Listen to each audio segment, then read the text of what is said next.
বরিশালের বাবুগঞ্জ উপজেলা ডাকঘরের কার্যক্রম চলছে জরাজীর্ণ একটি ভবনে। খসে পড়ছে দেয়াল ও ছাদের পলেস্তারা। নোনাধরা ইটে দেখা দিয়েছে ছোট বড় ফাটল। বৃষ্টিতে ভিজে যাচ্ছে নথিপত্র। বড় ধরনের দুর্ঘটনা ঘটার আগে ভবনটি সংস্কারের দাবি জানিয়েছেন স্থানীয়রা।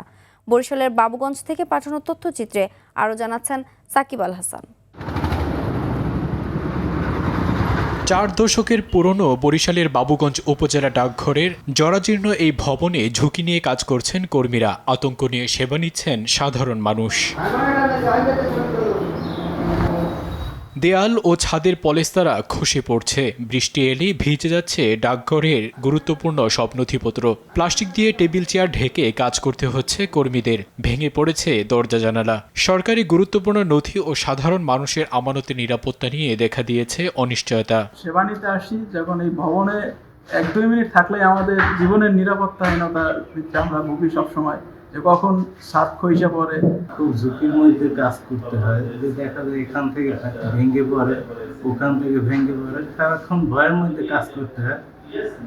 আমার পাশেও ফাটল আছে, হুট করে দেখা যায় ওখান থেকে দেওয়াল খসে পড়ে।